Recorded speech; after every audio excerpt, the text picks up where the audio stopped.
Okay, we're here. All right, I'm not up there because I don't feel like making John get up because John's actually on time today. Rolled in, we had some time to chat. When I texted you, that was when I left LBI. So what time was that today? While ago. That was like what, 12 o'clock? Yeah, that was a while ago. Let me see. There's a point it where was 1:58. There's a point where if I don't leave, but you've done that before, and you show up at like 6:02, 6:03. There's a point where if I don't leave, I'm not gonna leave. Right. And I'm just like, does anyone know how the 3 seashells work? Oh, Demolition Man. Well, we talked about movie. That. The 3 seashells are going to be a Kickstarter reward after I speak to the publisher about getting the license for Demolition Man. But we still don't know what they do, so we won't be able to supply instructions. All right, so did John bring me any food? Did you? You know what? I didn't even have food myself today. I had a late breakfast. And so translation is no, he did not. Plus, kind of disappointed. It's hard to bring a bakery food on Monday because the bakery's closed on Monday. Good point. So there is a new revamp. So you sent me a pic of it, but so that's why I didn't respond. I was waiting for you to get here. But so what is up with the John Cole sandwich? You said you spruced it up. Yeah, I sent you the video, the link to the video. They have new kitchen staff at the bakery because they can't. The bakery's gotten so popular they can't make everything anymore. Like my friend Kevin literally can't make everything. Hold that thought. This is going to be a long story. All right, we are in. Yes, I am. So here's my dilemma. It's like 81 today. It's 81 today. The next 3 days, like tomorrow and Wednesday, it could get up to 90. Then start to cool down. What the problem is, I'm afraid the motor in my condenser is getting ready to go. It was making funny sounds last summer. So I'm a little bit concerned. Actually, my house is getting old. It's 26 years old. There are things that need to be done. Bathrooms need to be revamped. I just haven't had the time. I'm getting old. I don't know what I'm going to do here. But anyway. That's why I'm wearing short sleeves. John will attest. It is hot. Much hotter than normally is. Yeah, it is. And we haven't had any rain. But anyway, I'm sorry. This is a cold open. If I don't do it now, we're going to drift into long conversations because John's here. And that's what we do. So the giveaway of the night is Batman 3 Jokers, #1, signed by Jeff Johns. That's a giveaway. Hashtag is EXP Monday, all lowercase. I do not have absolute Batman medals. I didn't even know they were a thing, but I will find out if we're getting any. I do, however, have a lot of non-Dynamite books. I don't read those. No, that's your problem.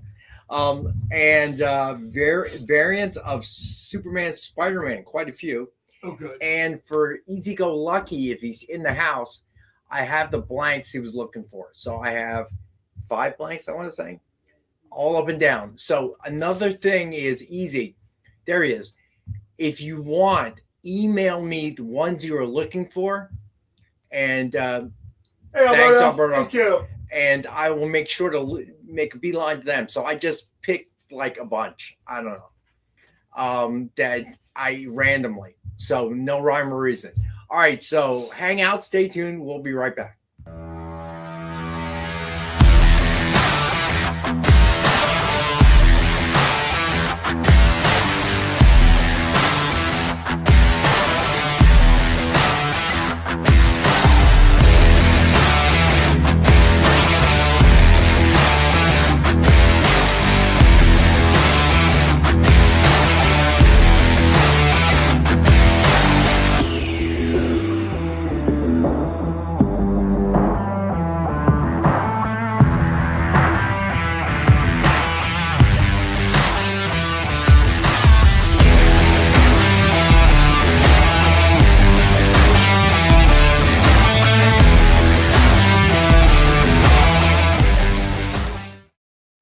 All right, we are back. We're talking about the almost fight that John got into at a local another store. Senior citizen dude. Yeah, John's ready to take him out. So that was interesting. Robbie, what's going on, buddy? Dude, happy to be here. First and foremost, Rex, you're looking great. I don't think I've ever seen your forearms before, so that's really cool. What are you talking about? That's not true. We have summer every year. I've been doing this for years. I just always imagine you in that Mystic hoodie for some reason. Like that's just like the it's hanging on my chair. I wore it this morning. It was a little bit cool. And secondly, John, if you can get this Demolition Man thing going, I think me and you together can come up with a good pitch. We might even get Sly and Wesley involved, bruh. Sounds good to me. Let's go. That would be so cool. Alert me when the publisher gets in. That was a sleeper. That movie came out of nowhere and just hit. Sandra Bullock, didn't she get her start in that film? I think that might have been the first thing Sandra Bullock did. And then, of course, I think after that was Speed. Yeah, they were very close together, weren't they? I was going to say, I feel like they were the same year, but I might be wrong. So Speed's 94, and I think Demolition Man is 93. 93, yeah. Right before, yeah. I think it's like the first time we really saw her or knew who she was, and then her star took off from that point. Well, really kicked off Sandra Bullock's career. Rob Schneider, not so much. Right. Yeah, I was going to say, when you go to IMDb, you'll see Sandra Bullock was like in 100 things before Demolition Man. You don't remember any of them. She's like girl number 3 in a soap opera. Right. She's like cocktail waitress on, some TV show from the 80s, like Sledgehammer or something. You have no idea. So I did try to watch Venom, the last one. Oh, The Last Dance? Oh, my God. You know what's crazy, Rex, is I think that's the best Venom film. I fell asleep. It could not keep me engaged. I thought the interaction was interesting, but the storyline was so convoluted. The truth of the matter is, if Tom Hardy did not really enjoy this character so much, Venom would have just kind of faded away, along with Craven and Morbius and all that other sort of... granted, Venom is a much more popular character than Morbius or Venom or Madam Web or any of this other stuff they did. But honestly, that movie is Tom Hardy. The entire thing is just terrible. Yeah. But, people enjoy it. I went and saw Venom. Each Venom movie, I probably saw 3 or 4 times. I realized I didn't see the one before it because I didn't understand the references they made. Oh, the one with Carnage? With Woody Harrelson as Carnage? Bruh, that one is the worst. That one's terrible. I thought the first one I thought was kind of meh. The second one I thought was good. The second one I thought was, I like Woody Harrelson, super entertained. Third one, I'm just like, okay, you're out of gas here, but he's got a 3-picture deal. So, Bro, I tell you what, they got the perfect person to play Cletus Cassidy. They just cast him 25 years too late, I think. That's what I think. Oh, right. So Dwayne wants to know what's the movie tonight for you. Hudson Hawk. Yeah, Hudson Hawk. I'll always leave it up to John Cole to step on it and announce the movie before me, but Hudson Hawk. No, it's all good. I'm used to it. I love it. I love your enthusiasm. Hudson Hawk. This was Bruce Willis's, this was like a personal project he was really wanting to work on. It was considered a flop and a terrible movie at the time. It won worst film at the Razzies. It is a film I really, really do enjoy and love. So I'm very excited. Danny Aiello in it? Yeah, Danny Aiello, Sandra Bernhardt's in it. It's got an incredible what's his name from our man Flint? Oh, why am I blanking right? James Coburn is in it. It's got an amazing cast. And honestly, when this movie came out, I was 10 years old. I watched it on VHS when it came up to rent, because I was a huge Bruce Willis fan. I used to, my family, we all would gather around, watch Moonlighting. My dad was a big Die Hard guy. So Hudson Hawk, man. Bruno, yeah. Garth Brooks didn't learn from Bruce Willis's mistake.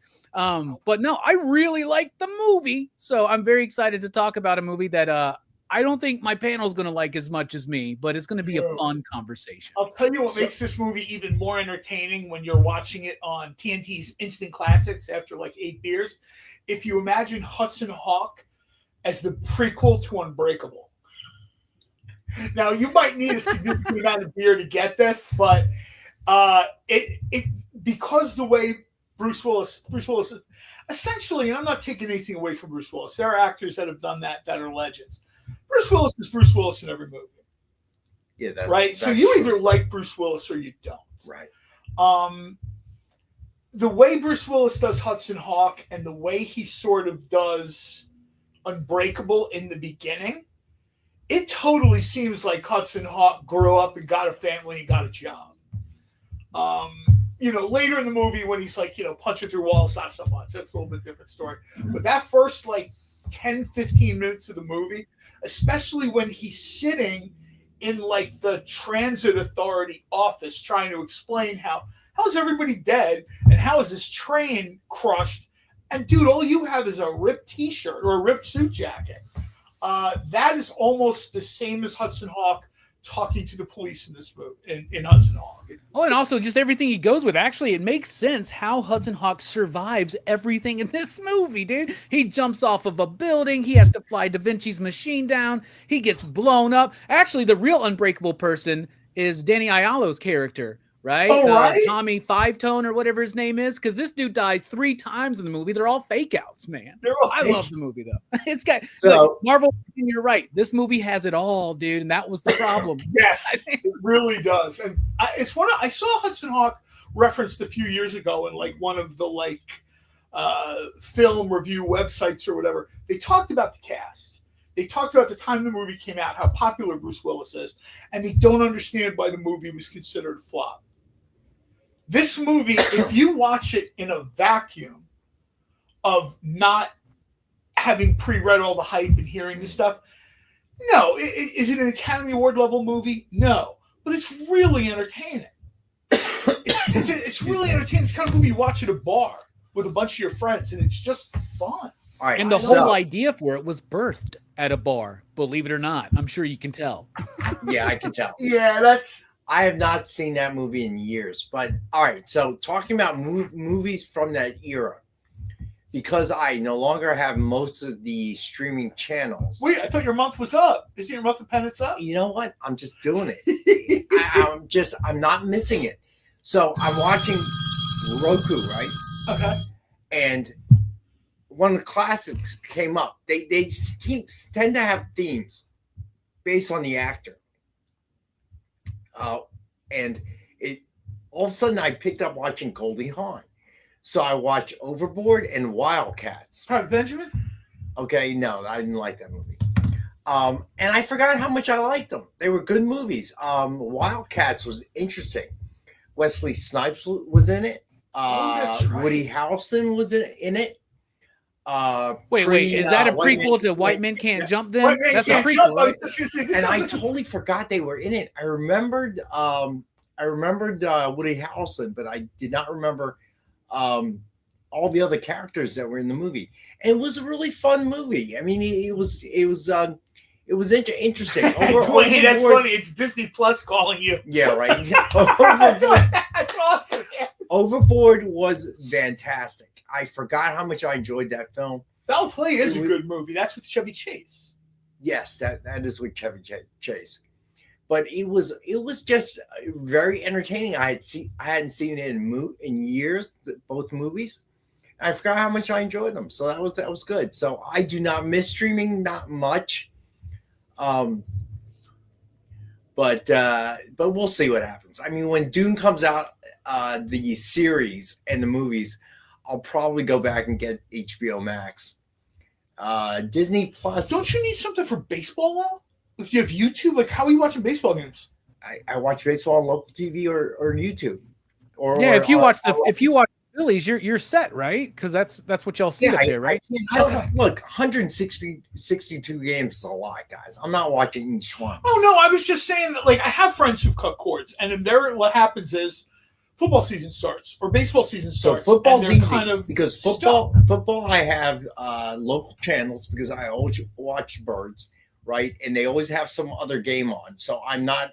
Other than the Eagles, I'm not a must-watch game. Whatever games. You kept Amazon, right? You kept Amazon Prime. Yes, Amazon Prime. So I kept Amazon Prime Thursday night games. Okay, you know what? And Amazon Prime's doing baseball and NBA right now too. In fact, they're going to be doing some of the NBA playoffs, which start tomorrow. Everybody, so good luck to everybody's teams. Exactly, Corey. That movie Wifelike I watched after was at a buddy's house, and he asked me how Companion was.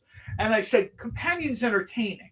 He's like, is it a good movie? I said, no, but it's really entertaining. So we watched that, and the next thing that came up in his feed, if you like Companion, watch Wifelike. So we turned Wi-Fi on. Exactly. It's this sort of treatise Alberto, about AI. And good for you. I just realized I was paying out all this money every month, and I was barely watching it. I was watching a lot of the Roku channels, okay, Netflix from time to time, and Amazon Prime. Like Peacock was stupid. I don't know why. I watched the movie every now and again. I don't know of anyone who pays for Peacock that is not like a soccer fan or something, because I don't know what they have on. Well, originally, NBA thing with Peacock right now. I know. I'll be honest. I really haven't watched the NBA in years. Okay, a few games here and there. I went with my daughter and her fiance took me to a Sixers game. See, I was never an NBA fan. I was always a college basketball fan, like always. It was one thing I'm really pumped for this year in the NBA playoffs is that until we get to the finals, which are going to be on ABC, everything's going to be on Amazon Prime and Peacock, which means I have access to it. So I'll be able to watch whatever I want. That's super cool, man. So yeah, for me, it was not worth it. And I was paying all this money essentially for nothing. And Corey, I actually liked Wi-Fi. I like these stories they're telling you about. They're real timely right now. How many times have science fiction told us these stories about robots taking over? I mean, Terminator, you go back, like there's in the 60s, there's Captain Kirk fighting AI. Right. And I'm sure like way, way, way before that too, Colossus, the Forbin Project. What is the big bad? It's a computer. So there's always these movies. Right now, it's super timely. We've got these data centers and people are trying to stop them. Other people are trying to build them. Finding out about sort of, I think Companion is probably higher production value than Wi-Fi. The messages are similar in that, like, how far are we going to take this? Are you going to decide having a spouse is too difficult? So you just lease one and it gets updated like the console of your car? If you watch Companion, there's almost no difference between owning a Companion in the milieu of the movie. Is that the one with Megan Fox? No, Sophie Thatcher is in that movie from Stranger Things. And there's almost no difference between that and a buddy of mine, to celebrate his 60th birthday, bought himself a Jaguar, like a higher level Jaguar. Right. They are constantly breaking updating down. his well, he hasn't told me that, but they are constantly updating stuff in his car. So I was talking to my 92-year-old uncle who came into town to visit a couple of weekends back, and we were actually talking about the fact that I'm driving a stick shift, and my car's stick shift, anti-theft device for everybody over best kind, buddy, 30? best kind. All right, you can break into my car and not figure out how to drive it anywhere. I can't get carjacked, but somewhere along the line, I became the old man. I realize that now because I do not have anything complicated in my car. Okay, beyond what it's a 2014, I think. So beyond whatever was standard in 2014 compared to now. So there's nothing to update. Yeah, I know they're pretty much. Yeah, exactly, Jay. My car is so safe. Biggest problem is valet parking now. But I know never valet park. I'm too cheap. Why would I want to valet park my car? So it gets a little bit of a pain in traffic. I hate stop and go. It's getting to be a little bit of a pain. Get a tow truck if you want Rex's car. You mentioned the valet thing. Mm-hmm. Last year, I'm out to dinner, and my sister-in-law's fiance, she's getting remarried, wants to take us out to dinner, like a family thing, right? We go down to Atlantic City. First car pulls up, and it's got my father-in-law, who's not particularly mobile or whatever, and they're in like a Lincoln Navigator or something that he leased, right? Because he came up from Florida. He came up primarily to pick up a car. He picked up like a 2013 Maserati Ghibli or whatever. He'd wanted one his whole life. He finally was in a place where he could get it. He's like, let's go for a ride. We'll put all of them in the car. We get in there, whatever. Of course, it's a lovely ride, whatever. Shooting down the Atlantic City Expressway. We're having a blast. We get there. He hops out and looks at the valet guy is already parking the first car that brought my father-in-law and all those people. Let them go first. He looks at the guy, steps in, young guy. He steps in, he looks at the car and he goes, and he steps out and he turns to an older woman who's at the valet station. And he's like, it's one of these again. Stick. And I said, do you not like Maseratis, kid? And he's like, no, I can't drive all this. It doesn't even know what to call He it. didn't even know what to call it. So she comes over, immediately grabs the key. She goes, have a good evening, gentlemen. I'm sorry about the delay. And she looked like she wanted to smack this kid. I was like, It's getting to that point, though. I mean, I read 17% of Americans can still drive a stick. about the same amount that can write cursively. That's true. So that makes my daughter's fiance actually. That raised him in my eyes because it turns out, he can. So apparently, what's that? Is he a farmer? Is that why he can drive? No. So apparently, when he was a teenager, he's in a mixed family, so there are a lot of kids, right? And they gave him a car to drive, but it was an old Jeep, and it was a 4-speed, 5-speed. I don't even know. And he had to learn, and they really just strung him out. Just said, "Here you go, kid. Figure it out." Right? Which is exactly how my sophomore year roommate in college. He did not know how to drive. I knew how to drive a stick. He went and bought himself a used car. He got his first job as gotta be honest with you, CIA security guard at Langley. And we call I those gotta tell you, assassins in the I gotta tell you, he was probably the worst choice I ever could have made. Okay. All right. This guy he used to get so drunk, right? One time he was sick and then he finally felt better and we were all partying somebody else's dorm. Is that how Ethan Hunt broke in and got the Listen to this. He comes in, we're all playing quarters. Okay, that shows you how old I am. And he comes wandering in, and for some reason, he thought this would be a funny idea. He shaved off half his mustache. Okay, and wanted to see how long it would take for people to notice that. And he looked totally weird. So I said, "Yo, dude, what'd you do?" I said, "Would you miss the other half?" And he goes, "I just wanted to see who noticed." He was the worst person they could have, and somehow he got security clearance. Oh my God! They didn't come talk to me, obviously. We have to go on break, and then you want to tell us what happened to the rest of the mustache when we come back? Who knows what happened? I got another college story though. All right. Well, I'll tell this one real quick. Then we had a suite mate. So the way they were set up, they had one room connecting bathroom with another room. So it turns out we found out he lasted half a semester and he was gone, at least living on campus. We found out he was drinking beer with a straw. Okay, he had a straw in the can, right? Always Coors Light. And we're like, why are you drinking with a straw? He says, well, so the bubbles don't get in. Okay, right? We're like, okay, right? And then one day, I'm going to the bathroom as he's over the sink, right? And I'm so drunk, I wouldn't have even noticed, but he just admitted it. He says, you caught me. I said, caught you what? He goes, yeah. I don't like to drink, so I'm filling my beer can with water. So all this time he's been drinking. So what's he doing with the beer? If he's pouring it down the sink, that's a whooping. Because I don't care if you drink beer, but don't waste beer. It's a good point. Then another roommate, real tall guy. He was like 6'6", 6'7", did not play basketball, but wore these moccasin boots. So we used to call him hippie. Long hair. This guy had the greatest plan. He would buy a 6-pack of what was then very high-end, Mumm-Ra. And then he'd buy a case of the cheapest beer you could find. Okay? And I go, why do you do that? He goes, I save money.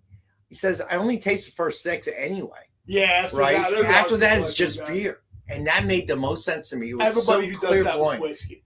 That was so clairvoyant. It was amazing. He'll get like a $70 or $80 bottle of whiskey, and then he'll just get everything else from like Little Water down in Atlantic City. It's so smart. It was so smart. I mean, it was amazing. So anyway, we're going to take a break. We'll be right back, and we'll talk more about old college stories. In case of John's weirdness. Well, let's keep it clean. So John actually found Spam hot dogs. I have to see where I can find. They searched. are legitimate. It's legit. Yeah. It's legitimate. We just got to figure out where they sell it. All right, so if I find spam hot dogs, I might bring a roller in one day. And while we're doing the show, I'll put the roller here and people can make watch it yourself. Spam dogs cook. Yeah, we just make it myself. All right, we'll be right back, guys. Symphonic verses, Nocturne's romance. A song of romanticized darkness, dreaming death by sleep.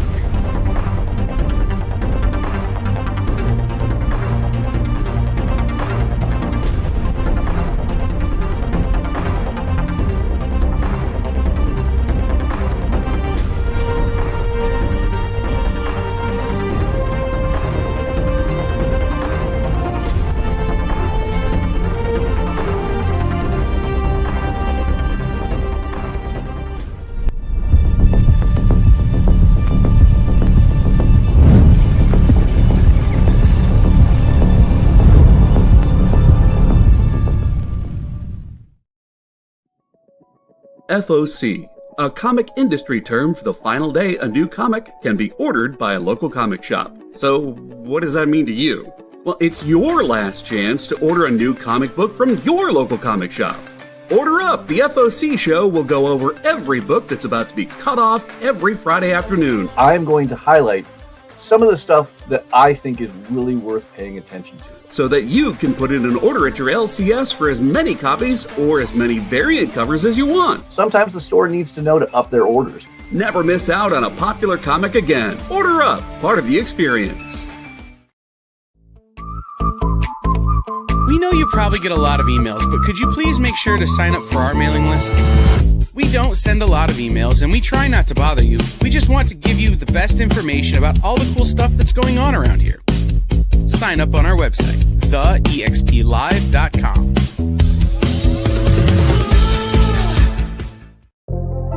In a world where you hit like and subscribe on our YouTube channel, that'd be really great. Thanks.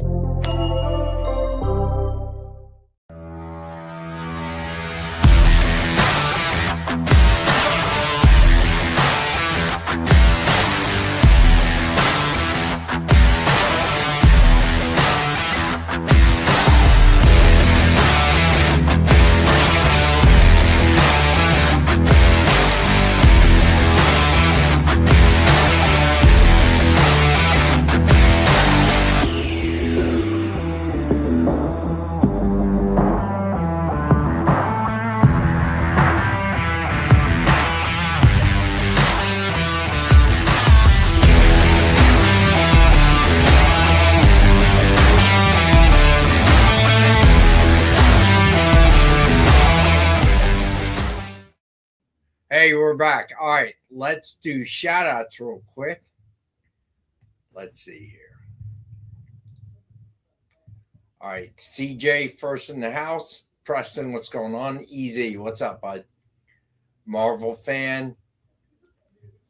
Unknown, what's going on, buddy? John Coe, how are you, bud? Let's see. Dwayne's a pain, what's happening? Barlord. Alberto, of course. Let's see. What else we got in the house? Triple B, what's going on, bud? Triple B, I hope you're all right, bud. Let's see. Who did I miss?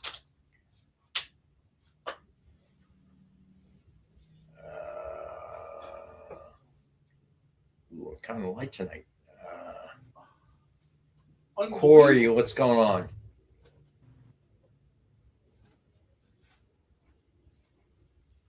I think I saw someone new. Unbelievably, we do not have a copy of Ben 10 in this building. Let's see. I see that was new in the house. I saw somebody. Why am I missing it? Maybe they're not watching. Let's see. Kenneth, what's going on, bud? Nick should get here within the hour. I could always ask him. Ask him what? Marcus wants to know when Nick is going to hire Quintana. for his covers. Although I have to say it clearly because Nick will put Cortana on a cover. I thought I saw someone unless you're using a different account. Just say hello to everybody. Marcus, what's up, bud? Hello, everyone in the chat. I am Shields. What's going on? Welcome. I think that is Robbie and I are working on the first draft of our Demolition Man script. Yeah, it's gonna be great. All right. We're still trying to figure out if we should explain the 3 seashells or not. We might want to keep that a mystery, John. Oh, you know what?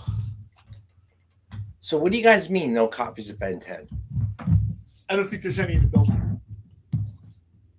You talking about the ash cans? Well, not yet. The ash cans I have. No, I had the ash can, but I wanted 3 to show one. Sorry.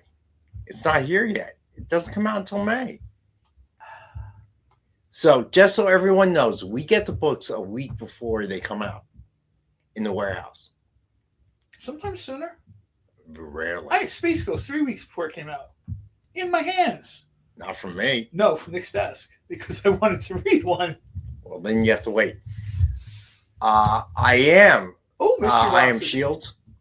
And I may even do a discount. Not as bad as I did the last time. I'm still scarred from Jay, that. I'd be fine with if they sent me the digital copy just to read now, and then I'll get the book when it gets printed in 3 weeks or whatever it is.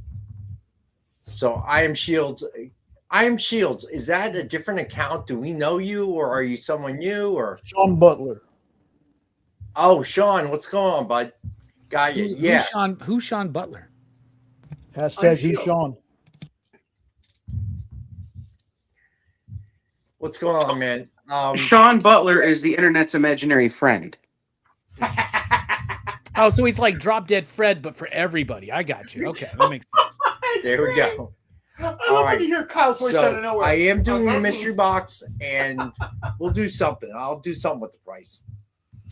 All right, right now, I'm going to say 75 on the mystery box. How's that? Make it so low, Nick comes squealing wheels into the parking lot. No! I'd rather not because you go home. Okay? I have to come back. All right. So we did shout outs. Let's see. All right. So the giveaway again is Batman 3 Jokers, #1, signed by Jeff Johns. Hashtag, as always, EXP Monday. All lowercase. All right. Ooh, I like that idea. What's this? A Space Ghost themed mystery box. Yeah, I can't do that discount, though. I'm pretty sure. Oh, okay. I could probably do some parts of it Space Ghost themed.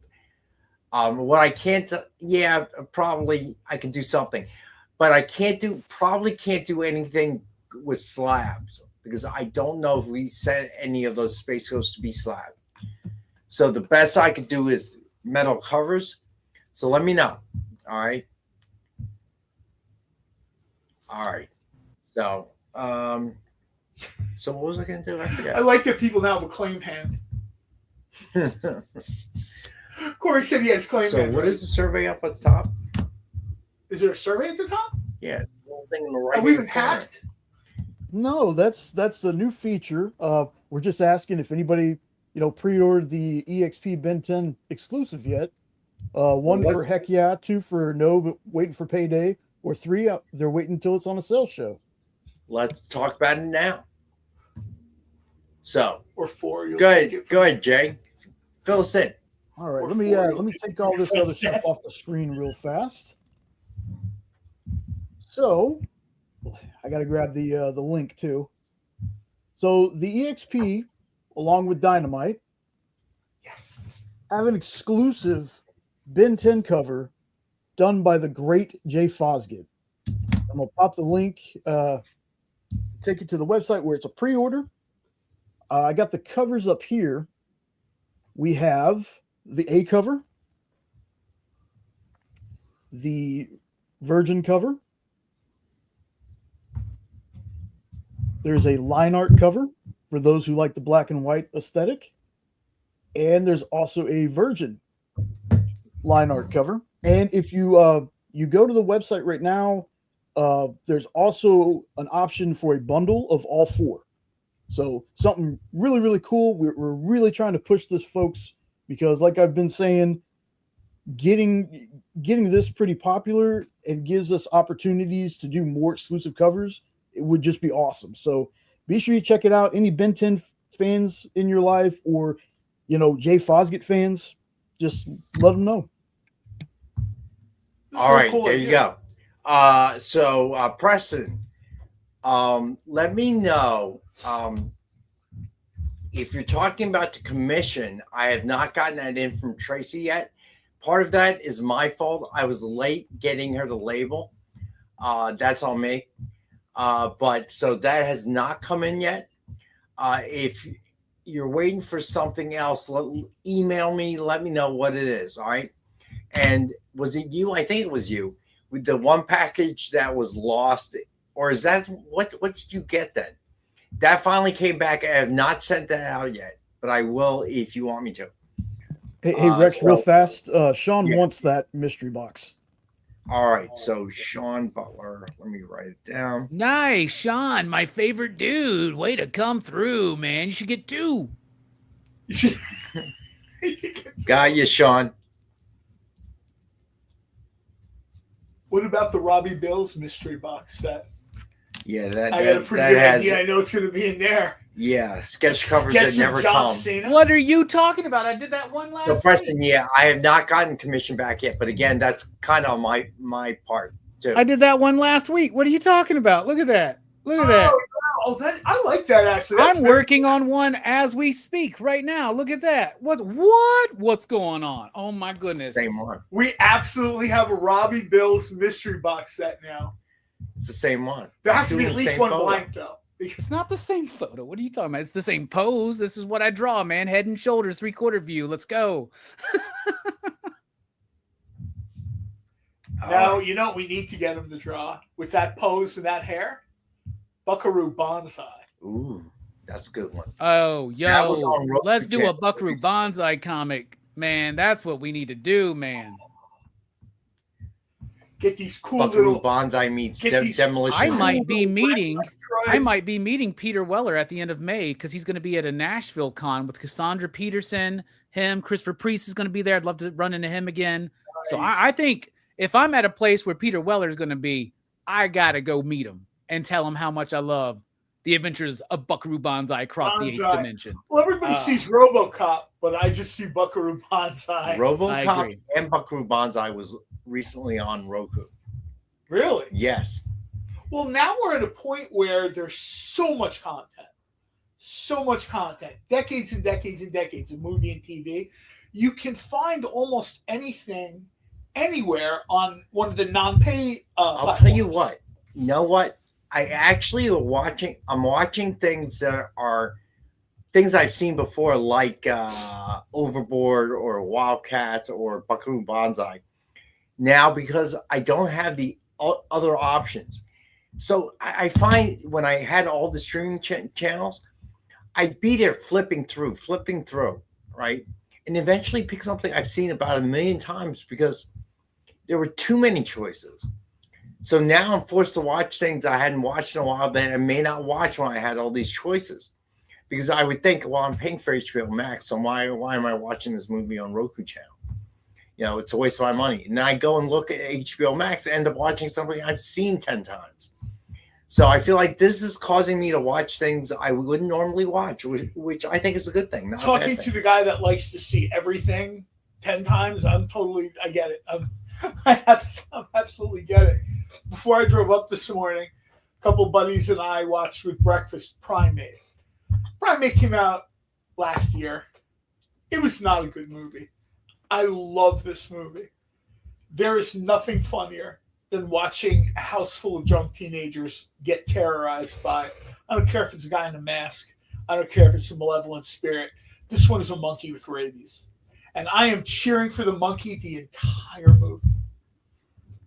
A buddy of mine is like, why are we watching this with breakfast? And I'm like, why weren't we watching this with breakfast? This was great. Are you talking about Primate? You're talking about Primate, right? Yeah, when they get in the pool and all that kind of stuff. Yeah, that's not that bad of a movie, actually. It's pretty. It's good. You know, it's one of those things where is this good cinema or is it fun to watch? A lot of times you don't get both. And I would say this is just fun to watch. Right. All right, let's get through some of the books. So as always, we have Dynamite 10-pack reader set, 10 random Dynamite titles, $3.99 cover price or higher, so a $40 retail or higher. And as always, we got it for $5. Then, as Sean already claimed one, the Dynamic Forces mystery box, 2 CGC 9.8s or 2 metal covers. Or one of each, 1 virgin, 1 signed, 1 exclusive, and 10 back issues. $200 retail value guaranteed. We normally sell it for $85. I'm selling it for $75 tonight. All right. Then we have Spider-Man Black Uniform cover sketch by Joe Del Beato and Mariano Nicieza. Suggested retail of $149.99, and we have it for $65. I like this a lot. There's like what 1% of Spider-Man fans prefer the black costume. How many? 1%. Like most people do not like him in the black costume.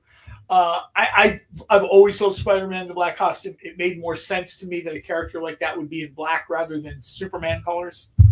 But I like the fact that the webbing is purple. That's like a slightly different choice. I like that.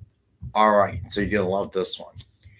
Dawn of DC Primer #1 with Martian Manhunter cover sketch by Ian Wallace. Is this amazing or what? That looks great. Very That's awesome. cool. I even had to say something in Mariano about Ian Wallace. This just really jumped out, man. MSRP of $149.99, and we have this one for $65. Rex, it was really hard for me not to make this just the only thing on the thumbnail. I understand. It was that cool. Totally justifiable. It's amazing, isn't it? This thing is amazing. I looked at it and I go, whoa, are you kidding me with this? Just the features, it's just absolutely amazing. Somebody doesn't pick this up, I'll have to, #1, stop John from stealing it. But you have till 8 o'clock to buy this.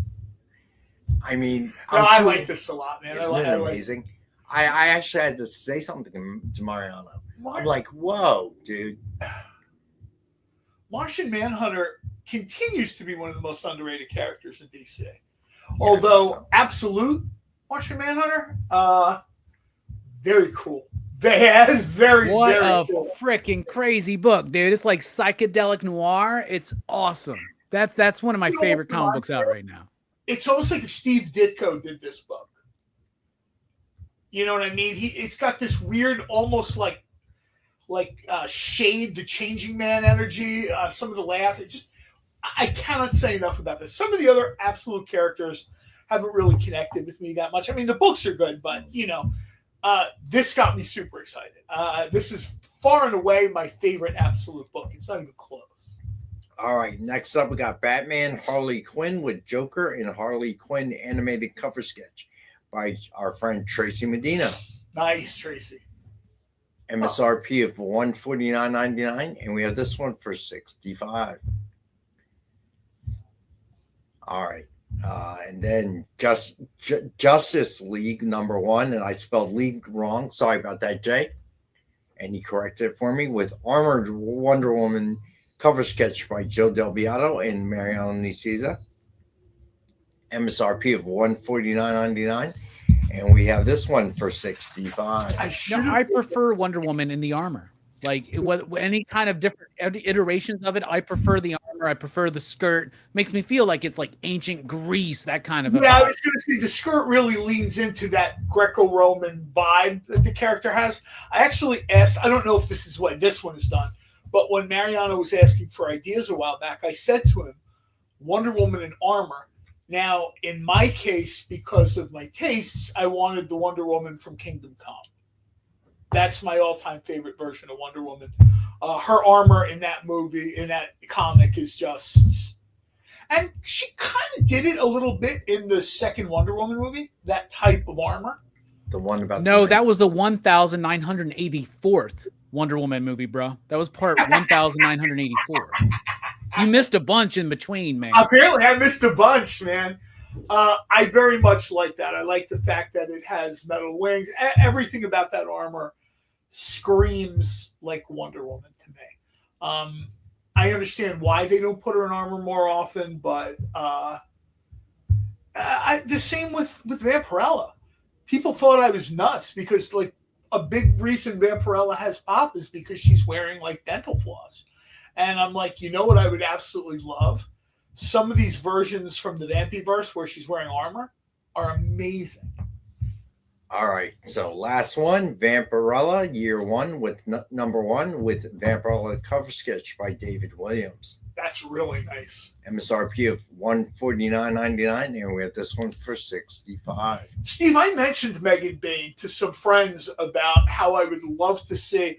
I guess I'm like the Andy Sedaris of filmmakers, because I'll tell you right now, if I had to make like a genre movie, I would be tapping pro wrestlers constantly because they understand performance and they almost always have the physique that's right. I don't know if you've seen Megan Bain. Megan Bain would be an exceptional Wonder Woman in armor. I don't know who that is. She's a wrestler for AEW. Oh, okay. You can look it up on your phone, or if I find a picture of her or something. But Wonder Woman, I didn't dislike any Wonder Woman portrayal that I've seen. But Wonder Woman, I really like the versions of Wonder Woman. I like the Darwin Cook version of Wonder Woman. Mm-hmm. You know, I like, of course, Alex Ross's version of Wonder Woman. And that's because they're made more, you know, she looks more like, you know, not just like a model in red, white, and blue. She's sort of. Got you. All right, so next up I love that the red. This is like a red on red. This is very, very cool. David did it's hard for me to be surprised by any Vampirella covers because I've seen 48 years I've been reading this book or something like that. A lot of covers. I've seen a lot of covers. I'm fortunate to own a bunch of these covers thanks to our mutual friend in the office next door. All right, so now we have a Disney Villains Ursula #2 set. It comes with a trade dress and virgin cover. Only 250 sets were put together, and we have this one for $35 tonight. All right. Nice, Jay. Comes with a cert, too, by the way. All right. So then we have Absolute Superman #18 by Rafa Sandoval and Ulysses Areola. So quick run of books we had on last week. They premiered, I think. So one more pass. That lightning bolt looks familiar. Doesn't it? All right. Then Absolute Superman #18 by Chris Burnham and Brian Reber. And we have this one for $6.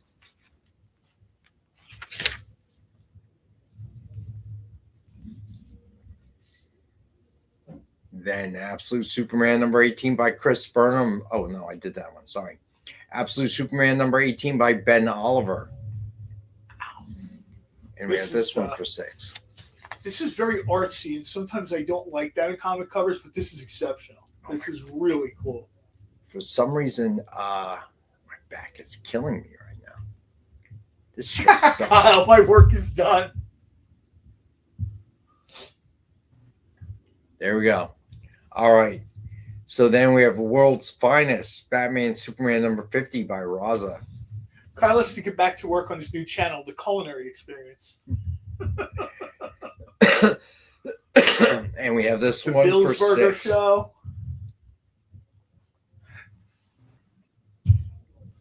All right. Then we have World's Finest, Batman Superman #50, the wraparound cover. Have this one for $5.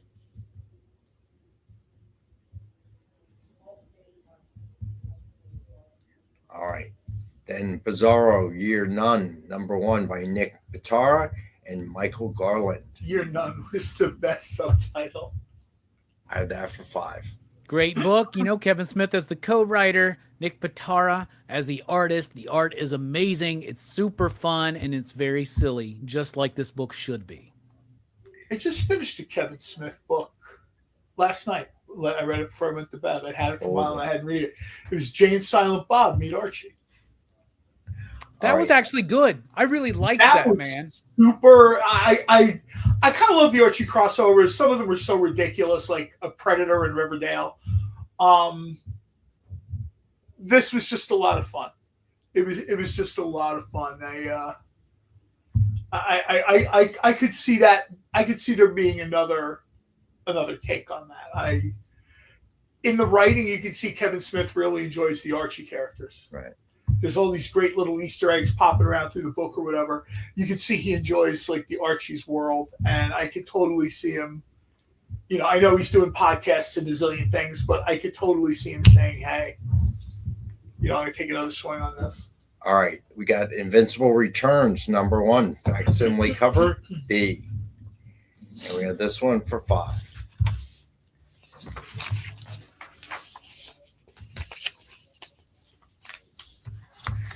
All right, then we have G.I. Joe #24 cover C, foil facsimile. Oh wow! And we have this one for 5. Then Superman Spider-Man #1 foil. Have that for 11.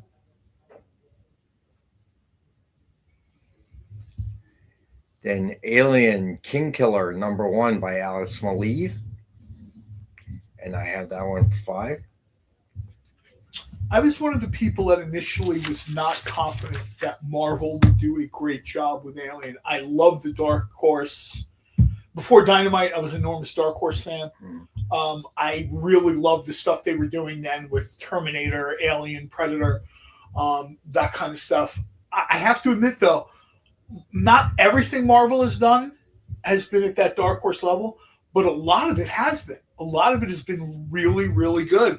Art, story, some new ideas, some ideas that are sort of riffing a little bit on like that Dark Horse era. I love to admit I'm happy to be wrong. When I heard they were doing this, I'm like, oh, here we go. Like another thing I'm not going to read. But I think at one point Robbie suggested one book to me. I picked it up and I was like, okay, I'm in. It was, you know, it had this similar sort of, and I guess maybe that's because it's the 20th Century Fox imprint. Do I have that right? So, you know, maybe they sort of have a little bit more editorial direction or whatever. But I would tell anyone, if you're an Alien fan or if you just like a cool book, you know, grab it. It's very You know, they got an upcoming Alien, Predator, Planet of the Apes book, John. That's right up your alley. That is absolutely up my alley. I don't want to see like a gorilla with an alien on his face, but we will. And I'm assuming the guy that'll figure this out is Dr. Zaius. All right, so then we have Alien King Killer #1 by Mark Chiarello. And we have that one for 5. And then Alien King Killer #1 by David Yardin. And we've got that one for 5. Then Narco #1, and we have that one for 4. Nice, Marcus. Rock me, Dr. Zaius. Dr. Zaius is one of those things that works. He works in memes. He works in GIFs. There was a thing one day where somebody on my feed was kind of like one of these like fringe people talking about, you know, this is fake, that's fake. I don't believe in science. I don't believe in gravity, whatever. I don't know a doctor I would trust. And immediately I posted on his feed, I trust this doctor. It's a gift of Dr. Zaius telling you don't trust humans ever. All right. Then we have Wonder Man #1 by Rose Besh. Have that for 5. I would not normally put that character and that artist together. This is a very cool film. Did I say Wonder Woman again?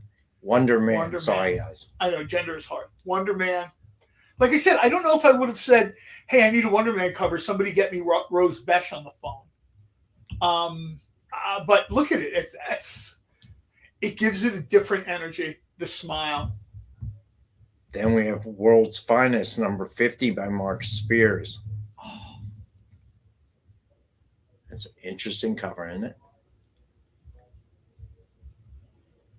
All right. Well, I like that take on Superman. Yeah. That's what Bruce Campbell is Superman. George Lazenby is Superman. George Lazenby, I like that one. Yeah, it does kind of look like him. Yeah, it does. All right. Every once in a while, Alex Ross will post a sketch of the Superman that he changed a little bit. But the first pass he took on Superman for Kingdom Come, messing around, he'll post it a few times a year. He makes Superman Gary Cooper.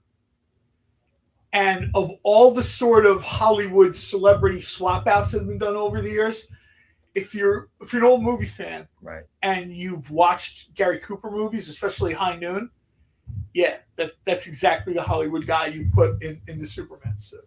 All right, then we have White Sky #2 variant, and we have this for $4 by Eliza Ivanova. Then White Sky #2 by JP Mavinga. And we have that one for as well. Nice. Filled out the form. Thank you, Sean. Appreciate it, buddy. Amy's at her desk with the headphones in looking fierce. So everybody who buys stuff, please fill out the form.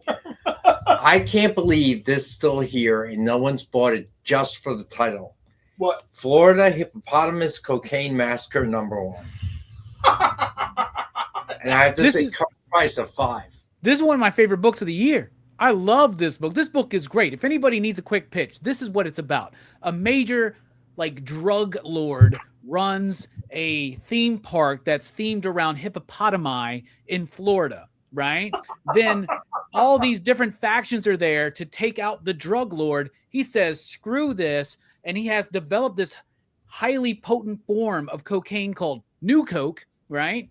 And he then gives it to the hippopotami and unleashes them into the theme park while all this chaos is going on to try to make his escape. It's nuts. It's such a nuts, crazy, fun book. If you love, imagine a canon film that was an action film from the 80s, knowing exactly what it was and playing with that in a humorous way. This book is hilarious, man. So who thinks they were snorting coke when they came up with this? Yeah, I was going to say this was no.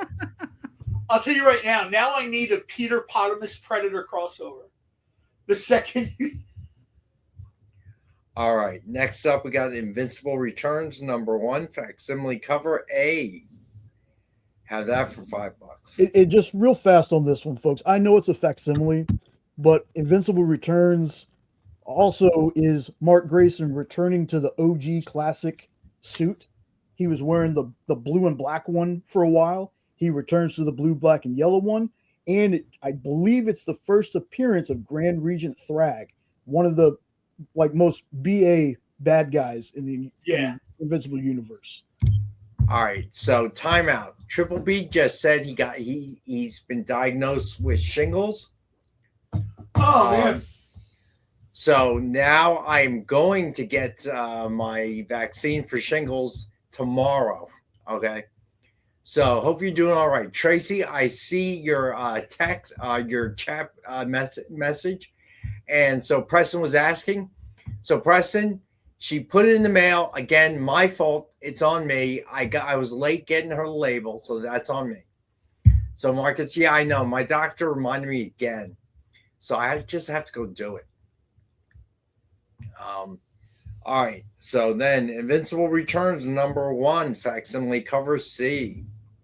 Have that for $5. You see how cool, and I say this loving Invincible, one of my favorite characters. You see how cool Invincible's costume could be when the Invincibles from other universes show up. Well, I'll tell you one thing about this cover, though, is that's really bad form if he's trying to do some Olympic diving, competitive diving. That's horrible form. He's going to make a totally terrible splash, man. Come on, guys. All right. I just want an Invincible with a mustache. I've watched so much Olympic diving. I feel like I'm an expert on diving form now. Not me personally. I can't dive. I mean, I can go head first into the water. I can cannonball. That's about it. Yes, Jay. I'm Invincible. Thank you. I've never read all of Invincible. I've only ever read the first 12 issues, when it first was coming out. I think it's going to be something I do. I got a show, my local cons this weekend. After I get through that, because I got some panels to prep for, I think I'm going to do an Invincible read all the way through, just as quick as possible. and So, give my thoughts Corey, maybe. Robbie, Triple Lindy. I read Invincible every year. Hold on a second. I read Invincible every year from start to finish. It's one of my annual reads. When you're going to get started, shoot me a message. We'll do. All right. We'll do it together, man. That's what. Shoot me a message and I'll move it up. I kind of every month I have a different annual read, but I will when you start it. That's when Invincible will start. So, Marcus, Triple Lindy. That's another vintage movie I watched on Roku. Back to School. Oh, Back to School with is on Rodney again, Dangerfield. and I forgot how great that movie was. Robert Downey Jr. is in that movie. I forgot he was in there. So what happened to the lead young guy? He never went anywhere. And I don't really. And guess who was the love interest? Diane Franklin? No, Diane Franklin was from Better Off Dead. Give you a hint. Star Trek, Deep Space Nine. Oh God, it's not. Is it Kira? Terry Farrell? Oh yeah, Terry. How I totally forgot she was in it. What movie are you talking about? And Rex, real Back fast, to School with Rodney Dangerfield. real fast. The guy that played Jason Malone was in Jaws 2 and Christine. Thank you. Yeah, who cares? He was so miscast for that role. I hated him in it. I have a friend that will watch when we get together once a year. Certain movies we have to watch. We have to watch Major League, without a doubt. Dude, I just did a movie review on Major League last week on a homie's channel. He was like asking if it's one of the greatest sports in baseball movies of all time. So I was like, I want to be there for Major League. So I just rewatched it last week. Absolutely. That movie holds up tremendously always. Every year he forgets that Wesley Snipes is in this movie. Every year. And I'm like, we have watched this together at least 10 times. How do you forget Wesley Snipes? I don't expect everybody to know the entire cast, man and van or that. How do you forget Wesley Snipes is in this movie? So I totally forgot. Sandlot? No, it's not, Corey. The answer to that is the original Rollerball with James Caan. I have to admit that was a good one. Also on Roku. So Jadzia Dax was the love interest. Man, she's tall. Willie Mays Hayes. Yeah, Willie Mays Hayes. That Major League was definitely a good movie. Best sports movie. Bull Durham is a good movie. Is the best sports movie. And in terms of catching the spirit of baseball, people are going to say Field of Dreams. But for me, the movie that captures the spirit of baseball is The Natural with Robert Redford. The Natural captures the mythological aspect of baseball. I think So does Field of Dreams, though. Yeah, I don't like Field of Dreams, though. That movie bores me, man. Like Kevin Costner's in 3 baseball movies, and only one of them are good, in my opinion. That's Bull Durham. I was going to say that, too. He should have said Bull Durham is entertaining.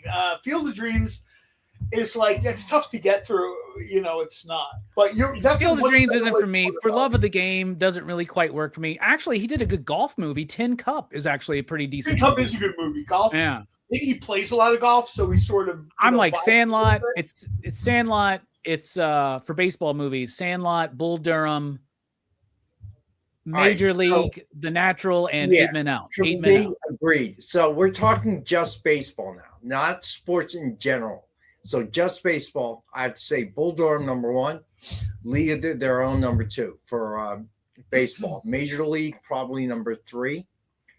But Bad News Basketball, Bears. nice, Steve. That's a nice drop in, man. Bad News Bears goes ahead of Major League, I think. I also got a soft spot in my heart because I was the right age for Rookie of the Year. I got a soft spot for Rookie of the Year.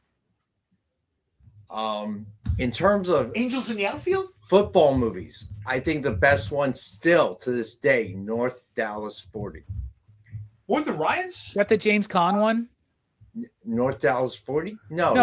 That's Brian's song, right? Brian's song is who else? I can't think of his name. Matt Davis. Lyle Alzado was in it. Lyle Alzado was in it. I think Matt Davis is in that movie. Yes, that's right. That's right. Davis is in that movie. I love The Replacements as a football film. That and Any Given Sunday. That was a good one too. Keanu Reeves. Yeah, that's Keanu Reeves.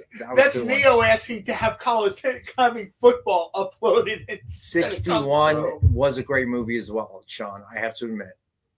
Oh yeah, that's Thomas Jane, right? Didn't Yeah. Thomas Jane play Mickey Mantle in that one? Thomas Jane is Mickey Mantle, and Barry Culpepper is. I think that's his name. I think that's This his is name. Barry Roger Culpepper Maris. Is that who is, plays Maris in that one? What's that? Is that who plays Roger Maris? Culpepper? Is it? Yes, I I don't think remember. Barry Culpepper is his name. I might be wrong. And I think that I think one that's forgotten is, of course, oh my gosh, the one about no. What's the name of Barry it? Pepper, that's his name. Thank you. Barry Sean. Pepper, that's right. Oh my gosh, I can't believe I can't remember the name. About Jackie Robinson. 42. 42. That's right. Yeah. So I think that was a tremendous movie. Chadwick Boseman, yeah. One I haven't thought about in a long time was one with James Earl Jones and Billy D. Williams. Boxing movie? No, baseball movie. They were barnstormers. Okay. Man, I can't remember that movie. That was actually a really good movie too, in terms of baseball. Well, and if you want to talk about all sports movies, one has like an Academy Award nomination. Isn't that Rocky? Well, of course, yeah. I mean, I was going to say, and I'm not saying that, Well, boxing's got some great movies. You know, we were talking about White Men Can't Jump. Ron Shelton also wrote and directed, because that's the same guy. Isn't that the same guy that did Bull Durham, right? But he also did Play It to the Bone, which is a really good movie. Yeah. Antonio Banderas and Woody Harrelson. That's a good movie. But Raging Bull, man, that's Talladega Nights. Thank you, Corey. We could do an entire show about sports movies. Bingo long. Thank you, Preston. That's the one. And I see y'all out in the chat. 8 Men Out is one of my personal favorites. I love that movie. I love 8 Men Out. I think that's very cool. Also, right, one of the greatest documentary series of all time, Baseball by Ken Burns. Just period. Well, I was going to say, I It think was we long. can agree. It was really long. And I have to say that as you got to the end of the recent years, it kind of felt like a shortcut. Mm-hmm. It did. You talking about about the 9th inning, or when they did the 10th inning, right? They did that later on after the Red Sox won, so they brought it up to 2004. DJ, I mentioned Rollerball almost immediately. Yeah, of course you did. I don't know if that's really considered a sports movie. That might be a bit of a stretch. Yeah, it's more of a think sci-fi. most people can agree the best sports movies come from baseball, right? I think so. Yeah, I would agree. Although I guess maybe boxing might have something to say with Raging Bull. But boxing, there's some good basketball movies out there too, though, man. Hoosiers, Semi-Pro. Thank you, Jay. Semi-Pro, White Men Can't Jump. There's some really good. White Man Can't Jump isn't a racist title because it's true. Although I'm sure there's some Olympian somewhere that is pole vaulted like 113 feet. So, all right, like we get it. I'm talking about the average person, not you in the Olympics. All right, so we are way over. I'm sorry, slap Jay. Shot. So we're going to take our next break. We'll be back and hang out. We'll be right back. We'll talk more about this. Whoa. Whoa. Did you miss it? Yeah, they can go by pretty fast. Let's slow down the footage. Welcome. It's time to skim some comics. Miles Morales Spider-Man, I will just tell you that Miles is very important in his role as a vampire. So It's fine. If you like Hercules, read it. If you don't like it, don't worry about it. It's fine. The art is still stunning. There's a panel, little spoiler, there's a panel in this where Chitauri first hits Lion-O, and he is the best "did she really just hit me" face I've ever seen put in a comic book. Wow, live reviews of new comic books so you can be ready for New Comic Book Day. What is this? Oh, I see. It's Minute to Skim It. Part of the experience.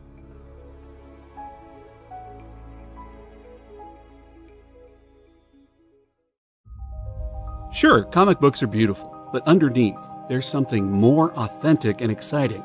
The original art. See the pencils, the lines, the shading, as if you were there in the studio watching the artist work. Getting a peek at comics' backstage is easy with the original art experience. All right, Friday night, guys. Thank you for being here.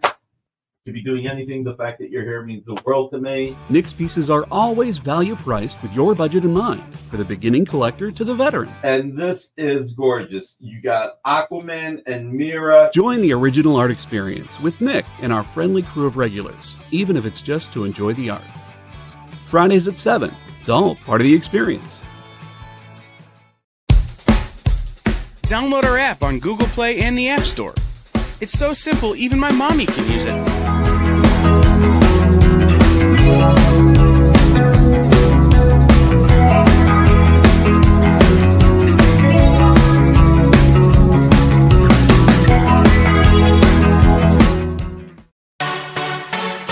Twitch, it's not just what happens when you have too many energy drinks anymore. Check out our content over there too.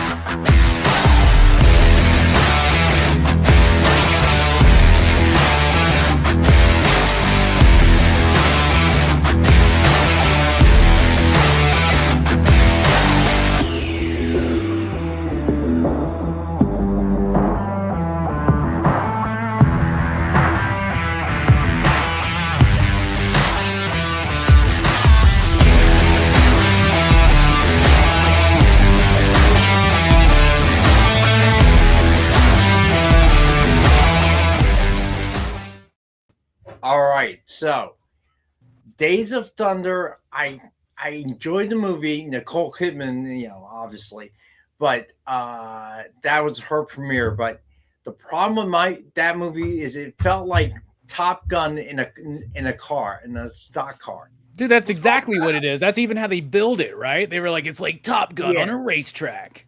Yeah, and for me, it was not really about NASCAR or anything else. It was really about Tom Cruise and driving a car. That was about it. I love that movie. I love Michael Rooker in that movie. I love Robert Duvall in that movie. Yeah, that's fun stuff, man. He was definitely. It's not a great movie though, but I do love it. I really do. No, it's definitely not. So I don't really consider that a sports movie, if you will. But North Dallas 40, I thought was a tremendous film for its time. It kind of showed you what life was like as a professional football player. And that really, shooting things up in the knee, the wild parties, how much pain they were in after on Mondays.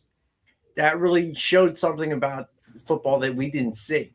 So I see there's some stuff out there in the chat. I'm just curious about your opinion, and I can't wait to get anybody else's, especially if John comes back in, right? After he's done. Right, he's probably pitching Demolition Man right now. So we're going to give him some time. But do you think there's a difference between a sport and a game? Because some people are talking about poker movies. Some people are talking about bowling. Some people are talking about yes. Is there a difference to you? Like I don't know if I would consider pool, because somebody mentioned The Hustler, and if we're mentioning The Hustler, we got to talk about Color of Money.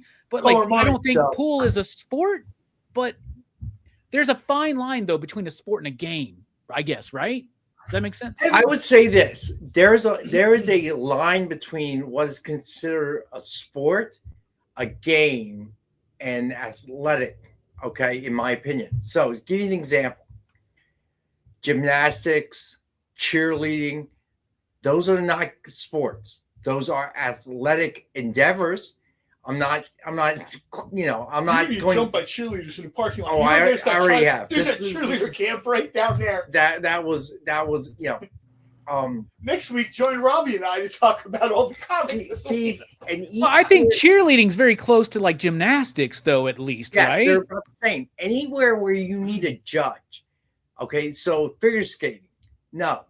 Okay, any place where you need a judge to hold up a card and give you a number. Okay, I'm sorry. Diving is not a sport. Diving is a sport? It is not. But swimming is a sport.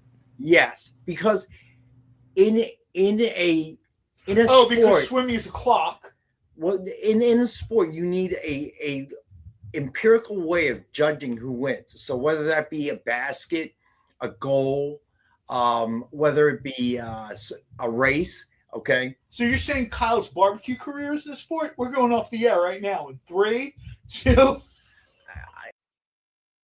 Consider a sport? Yes! What's up? Yes, so again, not saying that things aren't. No, slam dunk is not a sport. Okay, it is a athletic game.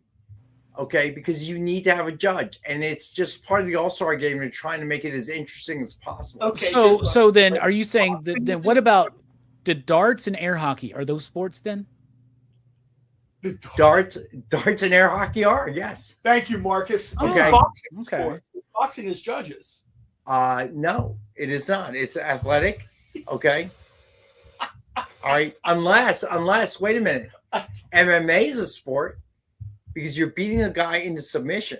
Okay. So boxing is a sport. boxing is kind of weird because boxing kind of straddles the two because you could knock someone out and there's no doubt, right, that you won.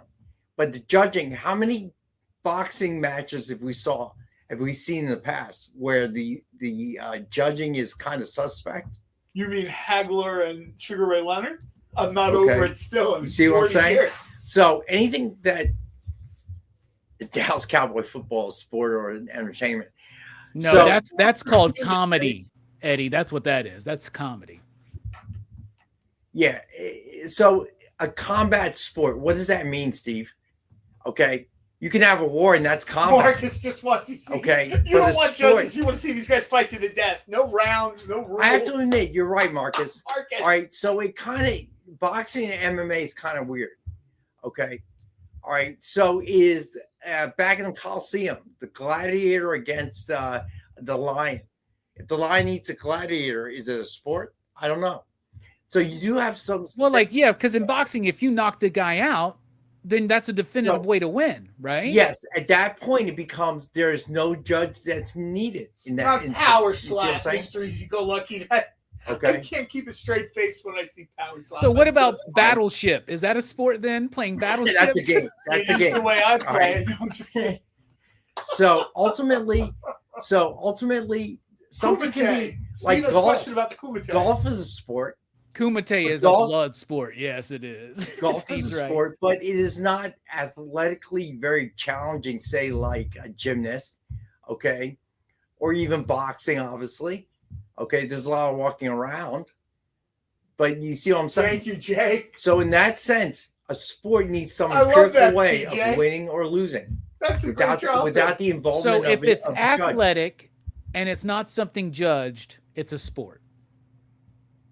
Is that what you're saying? This seems like a lot of rules. That's just 2 rules. That's actually simpler than I to like most Steve people. Jay. Like, He what doesn't the remember difference ever is. watching the Wide World of Games. So tic-tac-toe is a game though. Okay, as we know, there's certain things that fall within the game. Like, for instance, everybody, like, I always tell people that air hockey is a sport. And they're like, no, it's not. It's a Corey, game. that I'm like, is the if best. table tennis is a sport, There you go. then I so is agree. air hockey. It's a I agree. What physical about thing. dodgeball? Dodgeball's a sport, man. What? Yeah. Rex watches ESPN The Ocho, Corey. Yeah, Corey nails juggling. it. So juggling has to be judged, I think. So that's It is not a sport. Sport, right? I really hope you have So- sports comics in here, and this is like the longest lead in. So ever. all the marble game. You ever watch the marble games, like the Marble Olympics on YouTube and stuff like Mhm. that? And I think I Yeah. first saw them on the Ocho. Right, that's a sport then, right? But for So marbles, let me say this: a better way of saying it is not all sports are necessarily physically demanding, athletic in that sense, right? Is this a deal where not all sports are games, but all games are sports or something? Or did I do that backwards? I never thought of it that way, but so from that standpoint, okay, Kate Prime, what's going on? So I believe that you have to have an empirical way of winning or losing. Okay. Now some games fall in that arena. Okay. But I tend to think of it as more of usually there's some sort of hitting something or So scoring race something. car driving is a sport or not? Yes. Okay. Just like a horse race would be Horse racing is a sport? or swimming is a sport, but But diving drunk- is not. My dear departed drunkle used to say, Cornhole is. you can bet on it, it's a sport. He's right, He was actually. buried behind an that's OTB, really so- good. Yeah. That's a really good way of putting it. well, the coolest thing is that there's only one true form of sports entertainment, though. So everybody get ready for WrestleMania this weekend, y'all. Come on, happy WrestleMania week. I feel like there should be a PCP show from WrestleMania. I wish, man. I've never been to Vegas, actually. That'd be fun. So unfortunately, professional Jay, I love wrestling this. is not. Let's see how this plays Because out. obviously, okay, the winner is predetermined. It's very athletic, physically demanding, obviously, but it is entertainment. It is It's show. sports entertainment, Rex. There's a difference. There's only one form of sports entertainment, and that is the WWE. Okay, I'm gonna have to walk you out to your car because I think this we just get out at 8 o'clock. Hey, if one of them, I can take them. They're the ones that clogged the pipes here in the first place. We're all blaming the but you can't cancer take all of them, cheerleaders. man. It's a whole squad. It's like a swarm of ants. I feel like you're going to be dropped off the top of the pyramid or something. Although Robbie, Yeah. we're doing the show. Marcus has got a point, man. WWE, no judges, bro. Yeah, a but pin, it's submission, predetermined, like a movie, count out. You know, I'm just saying. like a ballet. You know, so in Only other words, Bill a ballet Serrating's nice, Marcus. performance. Okay, It's still real to me, Rex. Come on. all right. I have to get to the books, or Nick will absolutely kill me. Do you think he watches the show? Get out of here. Yeah, he does sometimes. Surprises me. It's like a spot check. I'm hoping he's on the phone with whoever has the rights to Demolition Man. Bro, this Because all Robbie- started because I made that diving joke about this cover. That was like an hour ago. I just realized that. I'm so yeah, sorry. I think it was. I've offended Sean. Look at that. Jay, have you formatted us for hours 3 and 4 so we can actually do books? Well, to be honest with y'all, there's nothing else on tonight other than PCP movie night. Best Coast Comics is taking the night off, so there you go. We continue the debate. All right, so here we go. So up next, we got Wolverine Weapons of Armageddon, #1, second print. Got that for 6. I do want to get to new books that I brought up. Wade Wilson, Deadpool #1, second print. Have that for 5. Dork #2, second print. Have that for 4. Midnight Man #1, Mark Spears. No, I have that for 6. And then That's a very cool cover. it is, isn't it? All right, Superman, Spider-Man #1, wraparound That cover cover. tells me I need Mark Spears to draw the Black Terror for Dynamite. Talk to Robbie. All right, we have this one for 9. I don't commission y'all's cover artists. Why talk to me? What are you talking about? I was just going to say, man. I don't know who does that, but maybe it's Nate or Robbie's Joe or gonna somebody. I don't know. It's anything. not me. If I was commissioning anything, I need him to commission a Demolition Man cover. That's All right, I Hate Fairyland #49 by Scotty Young.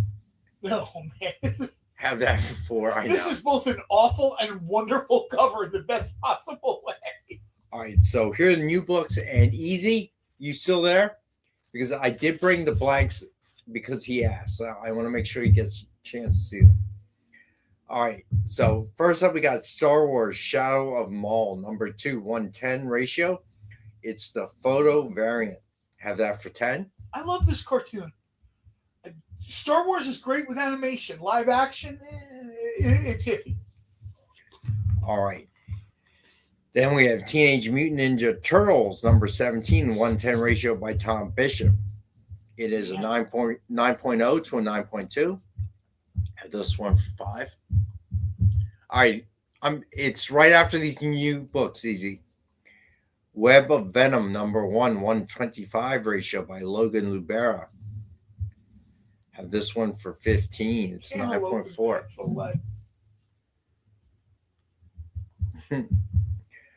Transformers #31, 125 ratio by Manabu Yashiro. Have this one for 10. Then Transformers #31. I think this is cover A. That sounds like a Siri question. I think this is a cover C. Cover C. Thank I believe it's cover C. I can't remember who the artist is, but I think it's a cover C. Thank you, Jay. Have that for 4. And then Web of Venom #1, Scotty Young variant. I like this one. Have this one for 5. All right. Then Estuary, a Ghost Story #1, 110 ratio by Del Rey. Have this one for 10. I'll tell you right now, if Mortal Kombat with a K is in a sport, the show is over. All right. Correction, John. That's an e-sport. Okay. Fair enough. Fair enough. All right. So then number 120 ratio, black and white man house, a ratio for 20. It's like the cover of a Warren magazine. Or like the first It kinda page, does, like the yeah. interior page. It's got like Warren magazine energy all over. This, yeah, you'll like the book then too, because it kind of has like it's a really good creepy CBB. ghost story, man. I think you'll like it. Very atmospheric. Yes. I'm gonna thank you for. I'm gonna have to snag Sid this. I have- Croft died. Did he, or did he just go to Lidsville? I know that's what CB I honestly thought both of them were gone already, like a while ago. But Those guys got to be pretty old because they were fairly old when we were kids, and now I'm an old man. It might have been. Thank you, Jay. Simon Parr was on that Transformers cover. There we go. All right.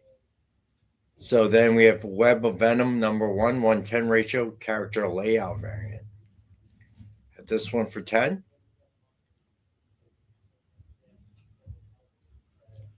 Then the Superman Spider-Man number 1 by Jorge Jimenez. Have that for 8. I think this cover probably reminds me the most of the original cover, even though they've riffed the original cover on other covers. This one, there's something about it, the brightness, the sort of. This very much reminds me of the original. All right. Superman Spider-Man number 1, Chrissy Zulo Uminga. Have this one for 9. Then Superman Spider-Man number 1 by Raphael Albuquerque. Have this one for 9.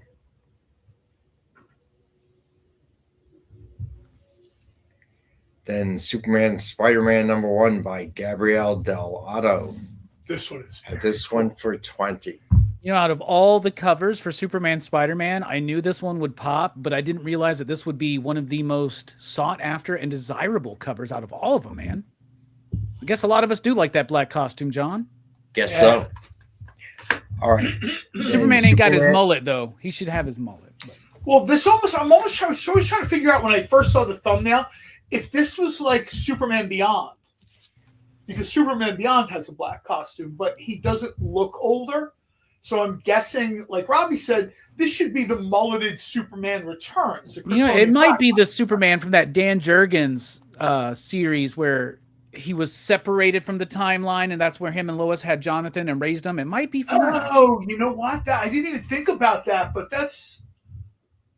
Yeah, it might be. It was like Lee Weeks and Dan Jurgens doing that series. It might be actually that one. Oh, yeah, I didn't even think about that. I was just sort of fixated on, you know, the Back from the Dead suit, and, you know, probably one of my favorite versions of Superman is Superman Beyond. You didn't see a lot of them, but I liked the idea of that character a lot.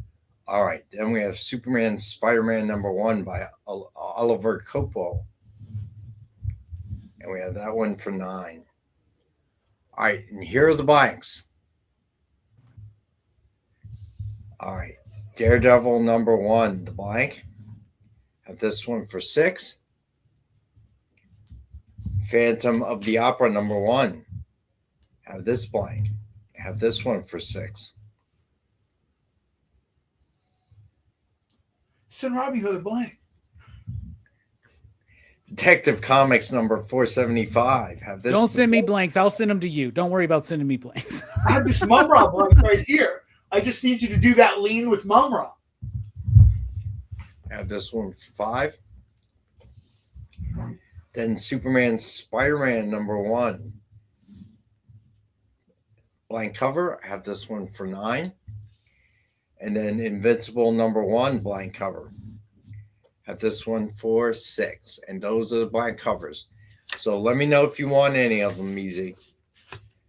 All right. Oh, yeah, the Arthur Adams cover. There's so many covers for Superman, Spider-Man. I sort of like... I love that one. It's like Silver Age Spider-Man with the webbing under his armpits and Golden Age Superman. Like first appearance versions. I love it, man. I like that.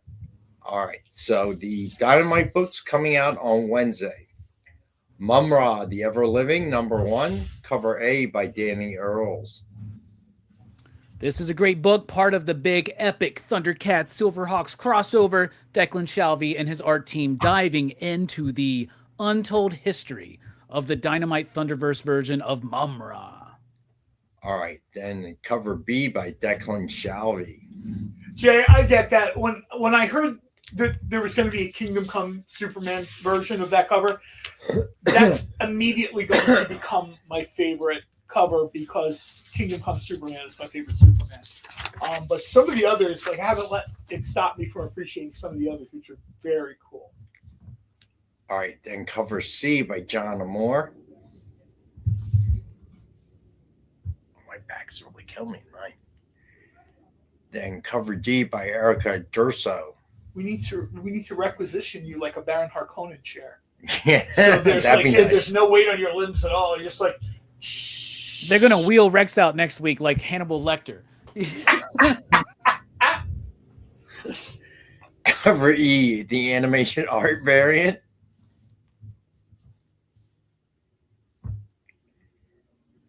I saw that one in the other room. That one's very cool. It looks better than it does like on the. That's like a cover you have to see in person because the picture doesn't really sort of. Let me see. Easy wants the Daredevil. All right, hold on, Easy. Let me go back there.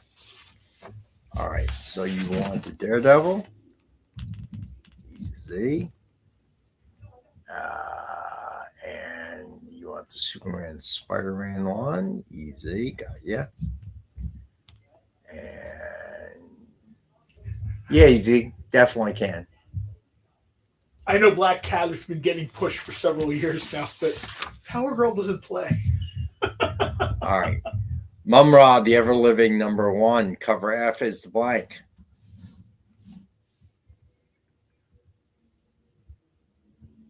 And then cover H by Declan Shalvey. It's a Virgin.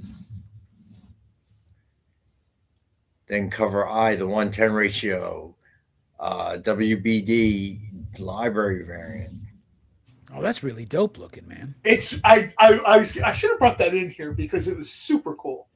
I saw that looks so cool. It looks like a karate dojo from the '80s logo or something on their teeth. It's like the VHS box cover for Fists of Fury. Yeah, it's like an offshoot of Cobra Kai. Mumm-Ra lives, man. No mercy. Let's go. All right. So Jay thought it should be a T-shirt. I could totally see this. Yes, this one. I'd wear that shirt, dude. As soon as I saw it, I was like, Dynamite needs to get some kind of deal and start making shirts to go along with their comics. Gee, how many times has the publisher been asked to do T-shirts? How many? Above my pay grade. 2014, I started asking for T-shirts. 2014. He's angry. Yes, because I wanted legendary shirts in that sort of sepia tone color. All right. So then we got cover J, the 1:15 ratio, Declan Shalvey variant.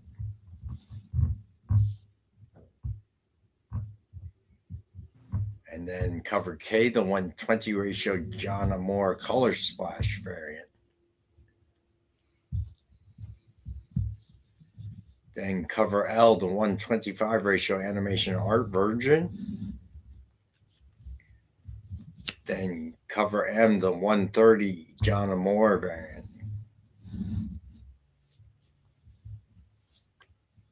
I really love this cover. This is so good. And then cover N, the 135 Erica Durso Virgin.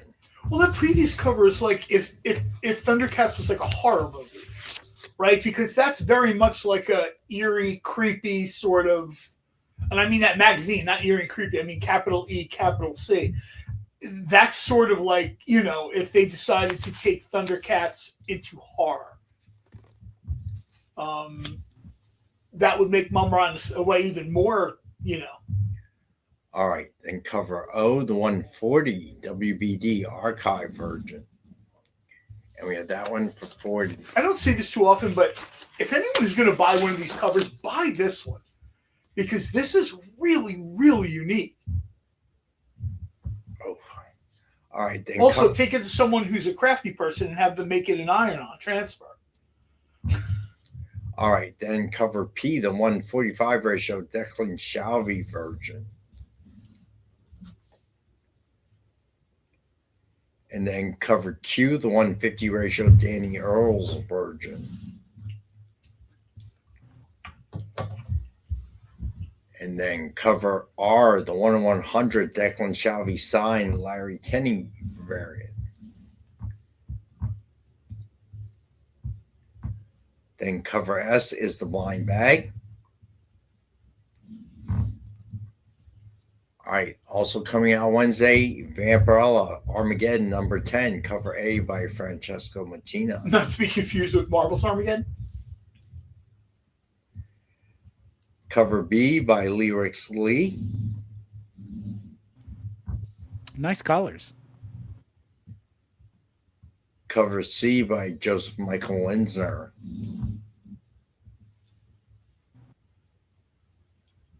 What's up, Moso? Then cover D, the cosplay variant. I love the lighting, the color lighting on that. That's really cool. Yeah. All right. Then we have cover F, the 110 ratio cosplay virgin.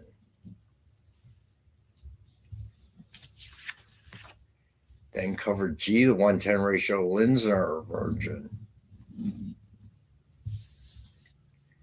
Then cover H, the 115 ratio Lyrics Lee virgin. See, I'd like to see Linsner do an armored Vampirella. All right. Then cover I, the 115 ratio Mattina virgin. And make the armor like Dracula's armor from Bram Stoker's Dracula, Yes. right? Like kind of do a riff on that. That would be really cool. All right. So we'll do a recap of the non-Dynamite books. Give it one more pass. All right, here we go. I'll do it fast. And then the Dynamite books, I will be back on Wednesday for our hour show at 7 p.m. Eastern, and we'll go over those again. All right, so the giveaway tonight, if you joined us late, Batman 3 Jokers, number 1, signed by Jeff Johns. Hashtag, as always, is hashtag EXP Monday, all lowercase. Put it in the chat one time, and you will be entered for the drawing. Did anybody watch in real time John just get distracted by something shiny and just casually, slowly walk away? I did. I'm back. All right. He's talking about non-Dynamite comics. Dynamite 10-pack reader set, 10 random Dynamite titles, $3.99 cover price or higher, and we have for $5 as always. Robbie, no one's tuning in for me. Why do you think the pole is covering my face? Not that I'm saying if you're going to cover someone's face, mine isn't the logical choice to cover, but I kind of figured if I stepped out. You have a beautiful face, John Cole, man. Don't talk about yourself like that, man. Well, his wife thinks so. All right. That's the last person that thinks so, trust me. 3 Jokers, 3 seashells. I like that, Marcus. So, do you have mystery box? See you, Corey. Night, Corey. 2 CGC 9.8s or 2 metal covers, one of each, up to you. 1 virgin, 1 signed, 1 exclusive, and 10 back issues. $200 retail value guarantee. Normally sell for $85. I'm selling it for $75 tonight. Spider-Man Black Uniform cover sketch by Joe Del Beato and Mariano Nicieza.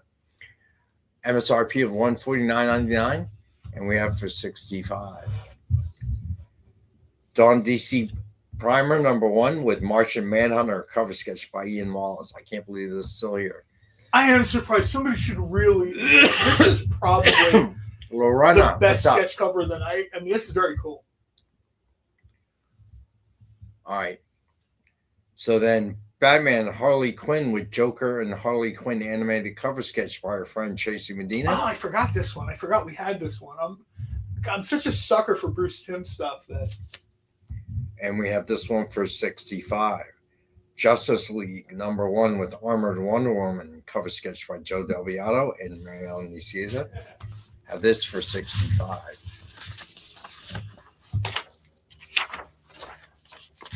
Vampirella Year 1 with number 1 with Vampirella cover sketch by David Williams.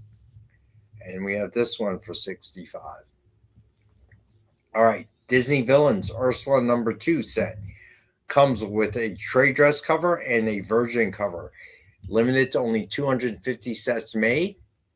And we have this set for $35. But it doesn't look like something you'd get at the mall, like airbrushed onto your like license plate or something back in 1994. That's what I was just thinking. looks awesome. This screams like Boardwalk T-shirt store for me. You know what I mean? This is exactly the kind of thing they would hang, like right in the, so the wind blows, it's like a flag, and everybody sees this thing. And you're Black like, light poster Spencer's. Black light poster Spencer's. That's a great reference too. All right, Absolute Superman number 18 by Rafa Sandoval and Ulysses Areola. Have that for 5. First appearance of Absolute Black Adam, y'all. Absolute Superman number 18 by Chris Burnham and Brian Reber. Have that for 6. Absolute Superman number 18 by Ben Oliver. Have that for 6. World's Finest Batman Superman number 50 by Raza. Have that for 6. World's Finest Batman Superman number 50, the wraparound cover. Have that for 5. Bizarro Year None number 1, Nick Pitar and Michael Garland. Have that for 5. Invincible Returns number 1, facsimile cover B. Have that for 5. G.I. Joe number 24, cover C, the foil facsimile. Have that for 5. Superman Spider-Man number 1, it's the foil cover. Have that for 11. Alien King Killer number 1 by Alex Maleev. Have that for 5. Alien King Killer number 1 by Mark Chiarello. Have that for 5. Alien King Killer number 1 by David Yarden. Have that for 5. Narco number 1. Have that for 4. Wonder Man by Rose Besh. Have that for 5. World's Finest number 50 by Mark Spears. Have that for 6. White Sky number 2 variant. Have that for 4. White Sky number 2 by JP Mavinga. Have that for 4. Florida Hippopotamus Cocaine Massacre number 1, second print. Have that for 5. This book is amazing. I'm telling y'all, will not be disappointed. I know this crowd. I think y'all will find the humor in this book. It's hilarious. Hey, CJ. See you, buddy. Invincible Returns number 1, facsimile cover sketch at cover A. Have that for 5. Invincible Returns number 1, facsimile cover C. Have that for 5. Wolverine Weapons of Armageddon number 1, second print. Have that for 6. Wade Wilson Deadpool number 1, second print. Have that for 5. Doric number 2, second print. Have that for 4. Midnight Man number 1 by Mark Spears. Have that for 6. Superman Spider-Man wraparound number 1 wraparound cover. Have that for 9. I Hate Fairyland number 49 by Scotty Young. Have that for 4. Star Wars Shadow of Maul number 2, 1:10 ratio photo variant. Have that for 10. Teenage Mutant Ninja Turtles number 17, 1:10 ratio by Tom Bishop. Have that for 5. Web of Venom number 1, 1:25 ratio by Logan Lubera. Have that for 15. Transformers number 31, 1:25 ratio by Manabu Yashiro. Have that for 10. Transformers number 31, cover C. Have that for 4. Jay told us who that was before, I think. Simon Parr. Thank you. So, Kate Prime. Yes, we do. So, when you fill out the form, we will invoice you tomorrow. And then as soon as you pay that day, if it's early enough in the day, or the next day, if UPS has already picked up, it'll go right away because we have all these things live. If we sometimes do a pre-order, but we'll tell you when.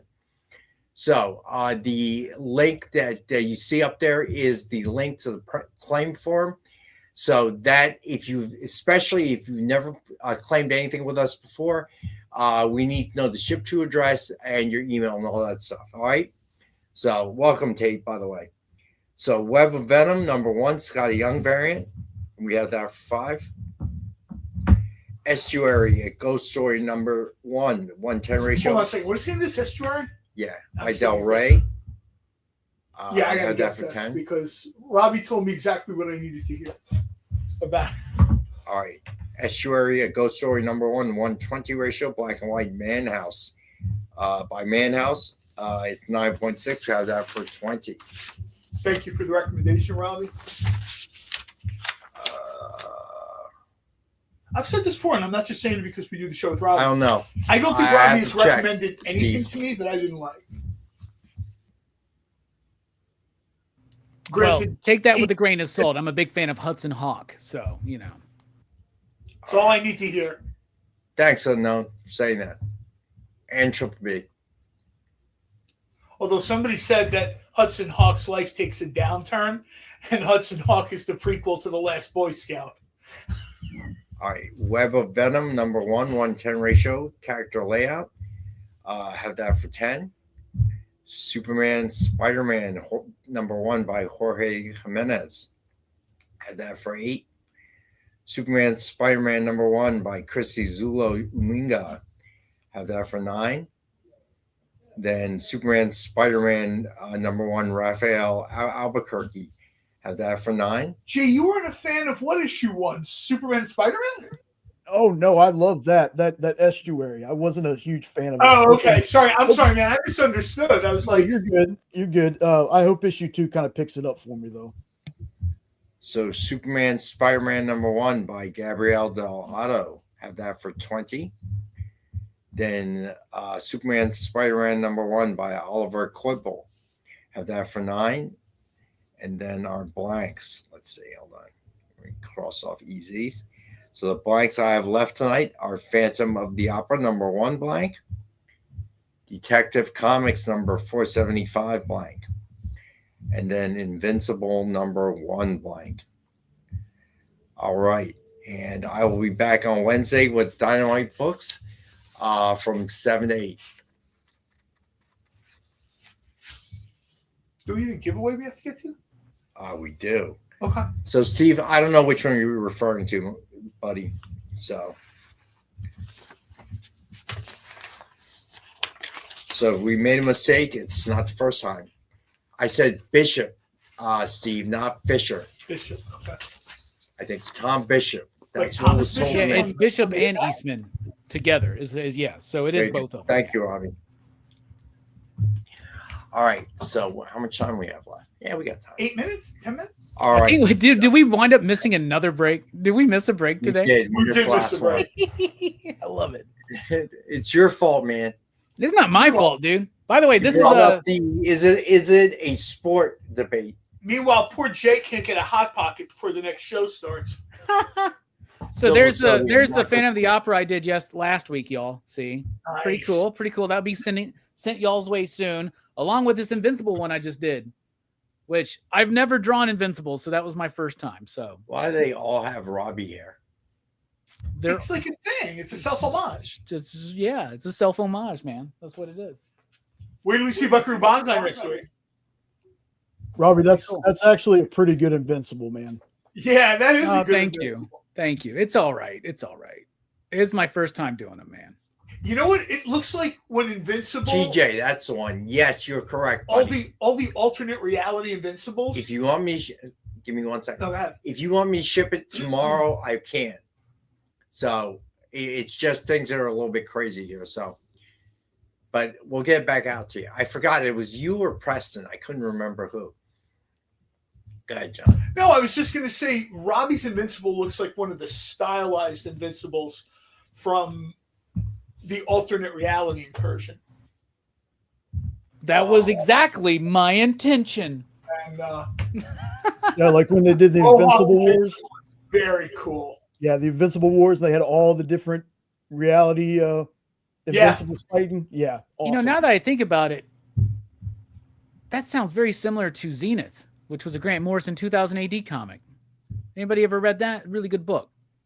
I wonder if there's any influence on Invincible. It wouldn't surprise Marcus, me. you're right. We need a Johnny Bravo cover from Robbie next. I could probably do that, man. Y'all work on a Johnny Bravo comic. Yeah, let's do it. Y'all do Powerpuff Girls? You can do Johnny Bravo. Let's go. Johnny Bravo coming soon from Dynamite. I think I'm just going to make the announcement and let Nick figure out all the licensing details and stuff. Oh, my God. Could you imagine that? Next week, you and Robbie will be doing the show. So don't forget, Ben 10, the exclusive cover for the XP, is on the website. You want to drop that link again, Jay? Give Jay a second. One of the things that says a lot about Invincible is that almost all the Invincibles that come from the alternate realities are bad. They're all bad. There's very few of them. I guess the good ones don't show up, or they're all really bad. My favorite ones are, of course, there's one in an Omni-Man costume. There's one in a mustache with the white Viltrumite costume. Those are probably the most not Mark Grayson. All right. So Jay, what do we have coming up this week? Well, like I said earlier, no Best Coast comics tonight. So enjoy PCP movie night. And then Tuesday, we have a 3-hour block of Miss Jen starting at 6 Eastern, 7 Central with Minute to Skim It. And then at 8 Eastern, 7 Central with Tomorrow's Comics Tuesday. Then I believe there will be a new show with Kyle. If you give me just a second, I know what it's called. I just don't remember the time that it's coming Cooking on. Experience. Here it is. It probably should be, but it's oh my goodness, where is it? Tuesday 10. It's going to be at 10 Eastern, 9 Central. There you go. Now the reason for that, folks, in case people haven't heard, a very amicable thing, but Henri has decided to focus more on his own sales channel. So we wish him all the luck. Hopefully we'll be working with him again in the future. So this is just kind of the show to take that spot for now. And then, of course, Wednesday at 7 Eastern, 6 Central, you got the 1-hour comic selling power with Rex, all by his lonesome. But, I'm here in the background. Not sure there's anything after that. I think you're the only thing on Wednesday for now. Well, usually Triple B does his thing. And then Triple B's live right after that on his channel. Hottest covers of the week. Be sure you check that out. Thursday at 7 Eastern, 6 Central. You got What's in the Box with Miss Jen. Then 8:30 Eastern, 7:30 Central. You got the Geek Chat. The show's growing in popularity, folks. If you have not checked out the Geek Chat with Rich and Des, you really should. It's a great show. Then, again, I don't have their con schedule down, but if they're here, 10 Eastern, 9 Central, you got Sketch Up with Mog and Mel. Then Friday at 1 Eastern, noon Central, you got the FOC show with Matthias Lewis. And they always got a great guest. We've had Cullen Bunn. We had, my goodness, I'm going to forget his name, Matt Rosenberg, talking about his new book. Oh, my goodness. If destruction be our lot. Thank you so much, Robbie. So we had him on last Friday. Then, of course, at 7 Eastern, 6 Central, you'll have the original art show with Nick. There's special guest Chris Lee this week. So that's going to be pretty exciting. And then, of course, to round out the week at 9 Eastern, 8 Central, you got Friday Night Live with Nancy McCann and the crew from Comics Unlimited. There we go. Way to go, Jay. That's a pretty full schedule, man. All right, so let's do the giveaway. Hashtag is EXP Monday, all lowercase. All right, last chance. Let's spin that wheel, Jay. Go for it.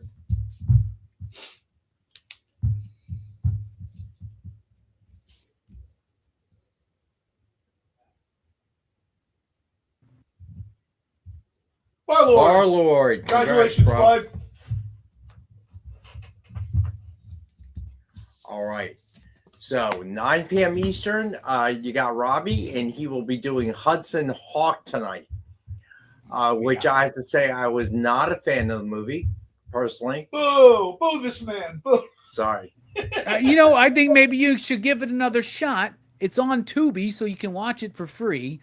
I think it's actually aged very well. So I'm very excited to have a chat about Robbie 9 o'clock and let him convince you. or watch everybody else disagree with me That's what I wholeheartedly. was going to say. Or you can watch everybody. That else. might be worth it. And Mannix Art on Friday. Oh, that's good to know. So congrats, Barlord. Have a good week, Sean. As Thank always, you, I Jay. appreciate you guys. Thank you, Jay, for pushing all Thank the you, buttons, Kyle, for popping in. correcting my spelling, Spelling. and my mistakes. Robbie, you keep drawing, buddy. We believe in you. Johnny Bravo next week. I'll be waiting. We believe. We believe. John, thank you for showing up tonight. For a change. All right. But otherwise, as always, appreciate you guys. I'll be back Wednesday, 7 p.m. Eastern on EXP. All right. Hang out. There's nothing after me. Well, check out Robbie's. Robbie. Yeah, check out Robbie at 9 p.m. Eastern. All right. I will see you guys Wednesday. Peace. Thanks, everybody. Have a great week.